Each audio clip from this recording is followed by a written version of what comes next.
So I've just woken up, and in the time period that I was asleep, we had some massive fights announced for the fight night that is going to be taking place in Abu Dhabi just later on this year in August. And some of these fights that have been announced are absolutely massive.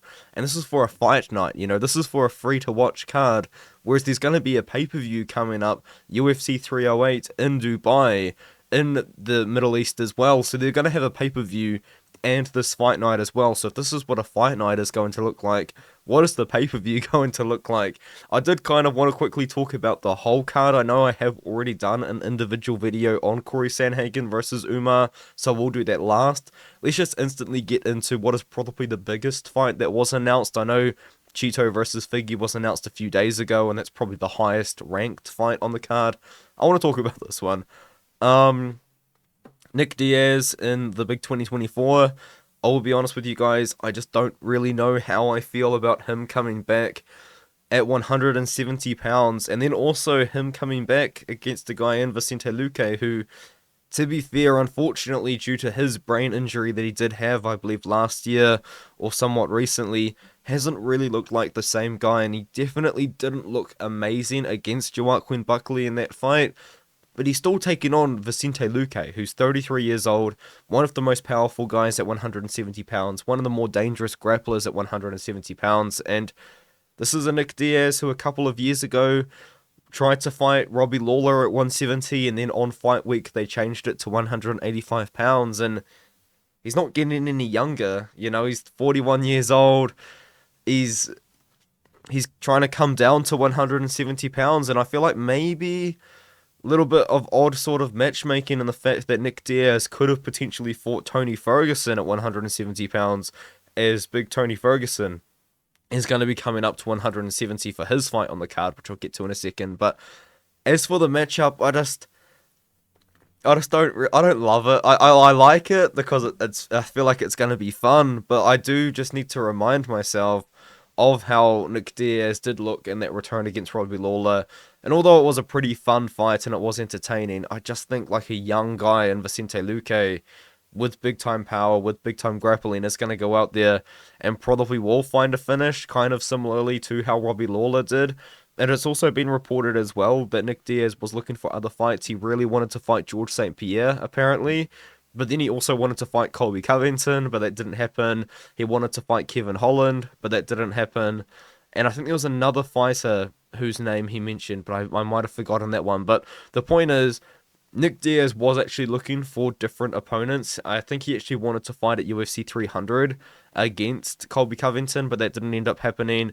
Now we're going to have him versus Luque. I will be honest, I do just think that Luque is unfortunately going to finish Nick Diaz. I would love to see Nick Diaz go out there and get a big win, but last time he come out, I don't know. Last time he come out, he was meant to be at 170, and then it got moved to 185 at last minute. Maybe something like that happens. Maybe we get a big time switch up, like we have had in the past, and he does end up fighting Tony Ferguson. But I feel like that would have been a little bit more of an appropriate fight. I do think Luque is going to find a finish in that one. Now to talk about Cheeto versus Figgy, I am going to pick Figgy to win this matchup. I just haven't really been all that impressed by how Cheeto has looked recently. He didn't look very good against O'Malley. Never really put the foot on the gas pedal, I guess would be the saying there. But to be fair, that's not really his style. He isn't really an aggressive come forward guy. He is a guy that does land low volume, but when he lands, it's really big time power. And he's a very talented grappler, but he just doesn't really have the wrestling to get the fight down to the ground. He did beat Munoz, but it wasn't the most impressive thing. And then when he lost to Sandhagen, it wasn't a split decision as per se. It was he lost to Sandhagen.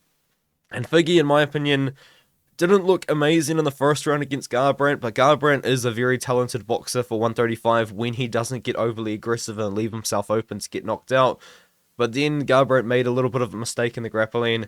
Figgy capitalized and ended up getting that submission at UFC 300. I think this fight might look somewhat similar, except I think Figgy might be a little bit more aggressive on the feet, a little bit more willing to land more volume against Marlon, just because although Marlon does have insane power, he is still a very, very low volume fighter. And even then, I feel like Figgy's wrestling, if Marlon wants to shoot takedowns, should be able to keep the fight on the feet. But one thing I do want to mention is I know Figueiredo was absolutely massive for 125 pounds. He doesn't look that big at 135 pounds for a guy who we were saying would look good at 135, because this guy was gigantic for 125. He was bigger than all of his opponents, and now he's moved up to 135, and he doesn't have that kind of size advantage, or he doesn't even really fit the weight class that much, which is kind of shocking, I feel. So that maybe does show how much of a big difference there really is between flyweights and bantamweights in the UFC. Lupita Godinez is going to be fighting Mackenzie Dern. Mackenzie Dern just hasn't looked all that amazing recently. I did actually think that she had a very impressive performance against Angela Hill, and that might have skewed my opinion on her striking a little bit, because she was outstriking Angela Hill at moments, and what Angela Hill is really good at is striking. But then after that, she did lose to Jessica Andrade. I'm pretty confident I actually picked Dern to win that fight, which is embarrassing. But then I did pick her to lose to Lemos, and that was a very close fight, to be fair. But Lemos isn't the same level of wrestler as Lupita Godinez is. And I know Lupita Godinez probably doesn't have the same amount of power as Lemos. She still is a very talented striker in her own right. And the way that Dern wins this fight is, I feel like she needs to get the fight down to the ground. And Loopy might take it there. Loopy's kind of a weird fighter because her fight IQ isn't that good. Sometimes she shoots for takedowns in fights that she should, and then sometimes she doesn't.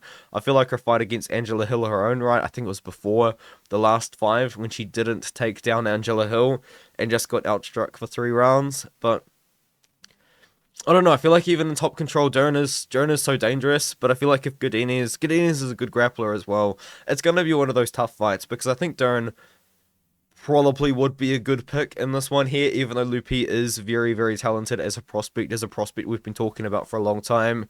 She just lost to Verna Jandarova, but before that she beat Tabitha Ricci, and Tabitha Ricci stylistically is probably a pretty similar matchup to Dern, where she's not the best striker, but she's an incredible grappler. Yeah, it's an interesting one. I don't know if there's any Tapology predictions, just to kind of get an initial read. Seems like most people are going with Dern at the moment. I just don't know right now. Honestly, that's a hard fight to predict. And,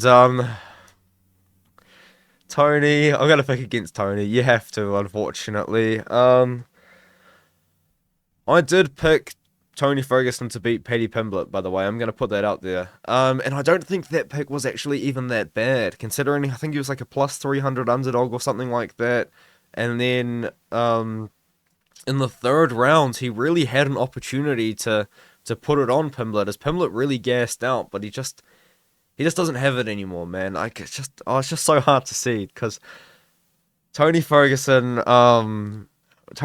was probably like a top 3 fighter for me. Still is, of course, But at one point in time, Tony Ferguson was my favorite fighter in the UFC over Dan Hooker, who I do say is my favorite fighter ever, just because he is from New Zealand. And I remember when I went to my first ever UFC event in Auckland, Dan Hooker won by like a massive knee KO over Ross Pearson. But I remember watching Tony Ferguson look incredible against RDA, and then beat Kevin Lee, and I still kind of maintain this opinion that I do think that if Tony Ferguson fought against Khabib in the 2015 to 2017 sort of area, I think he would have had a very legitimate chance at beating Khabib.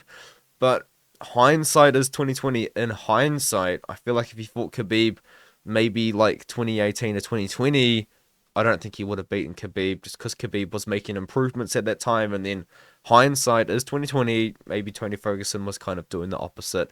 But he's just on a massive losing streak to really good fighters. And then he loses to Nate Diaz in a weird fight, which was short notice. And he didn't look very good at that fight at all. And he didn't look very good against Bobby Green.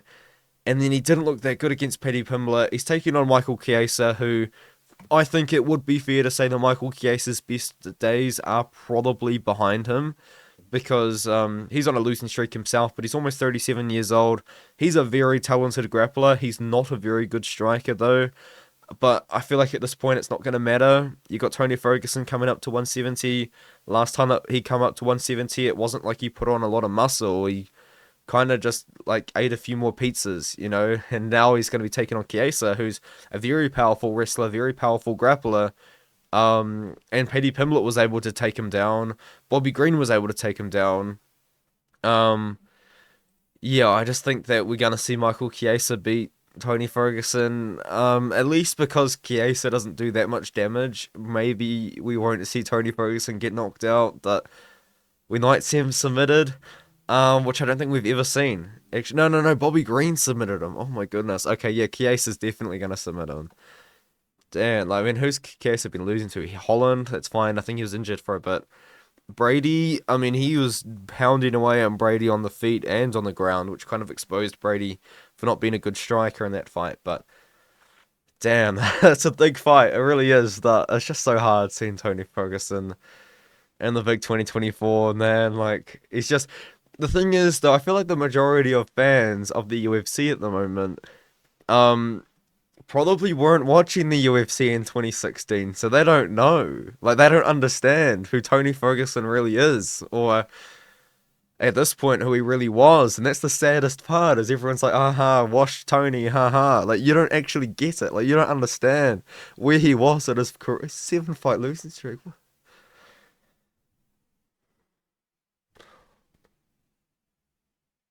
I used to say it's Tony. It's not Tony time anymore. It's not Tony time anymore.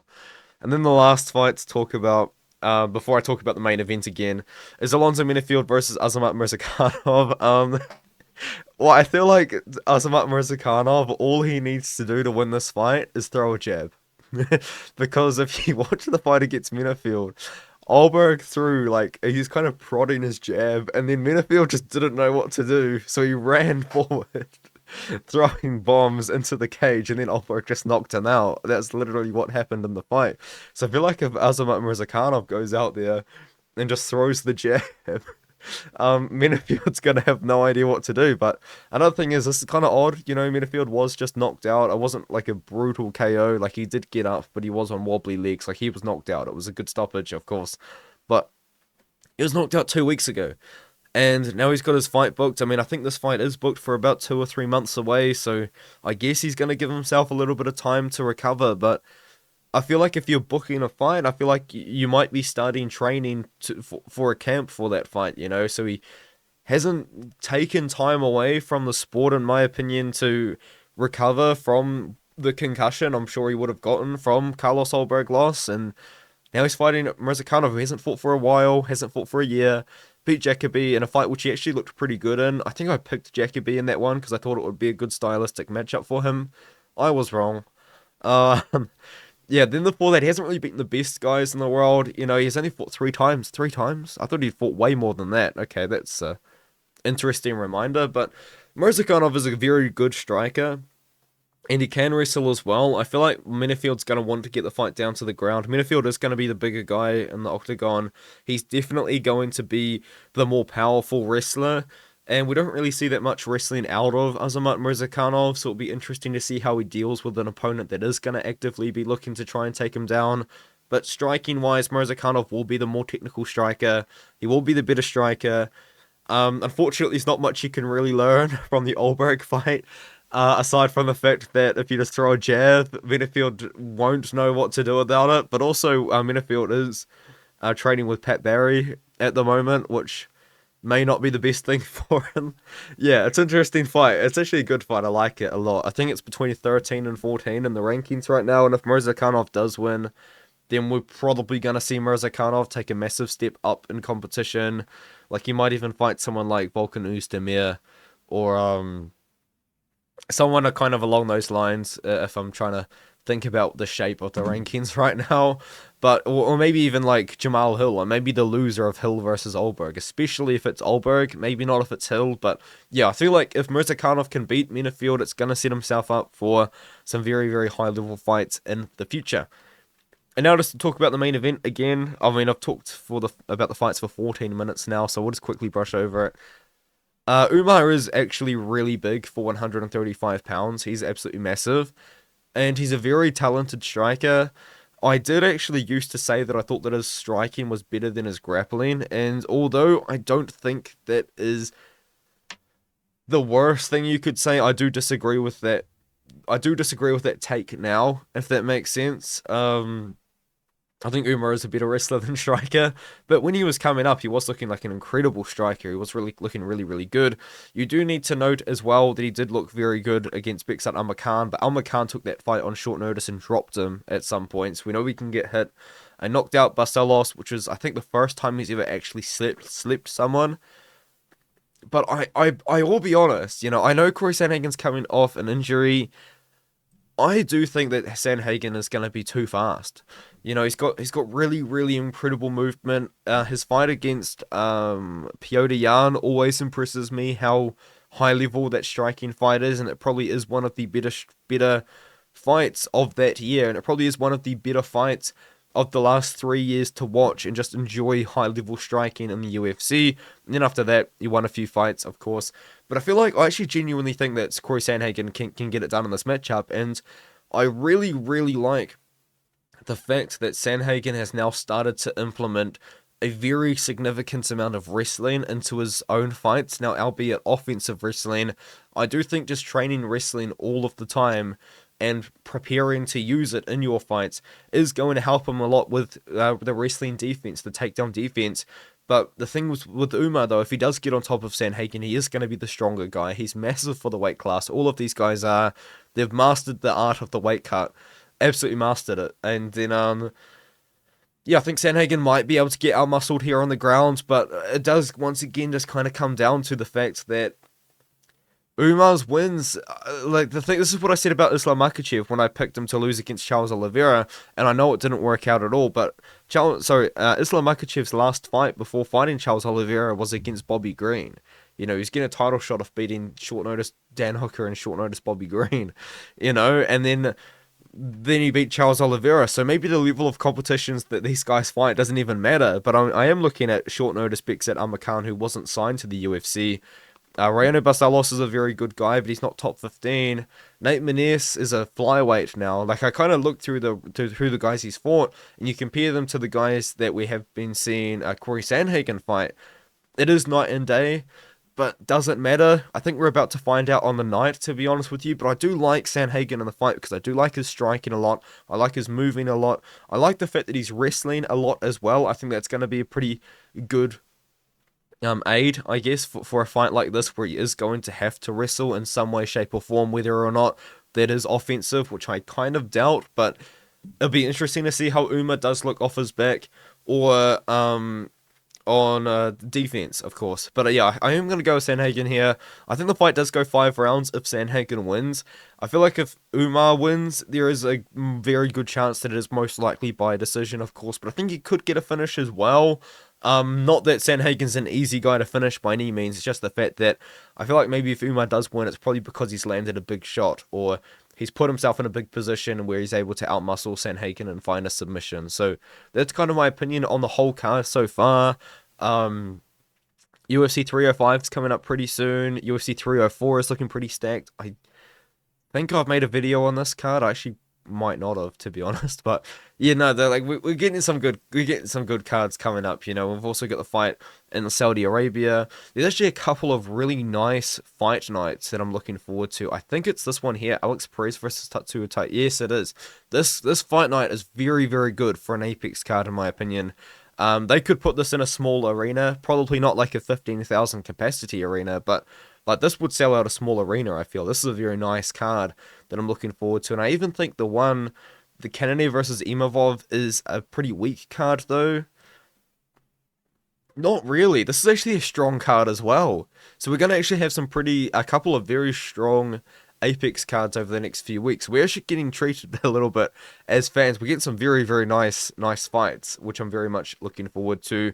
But yeah, let me know what you think in the comments below, and I'll see you guys in the next video.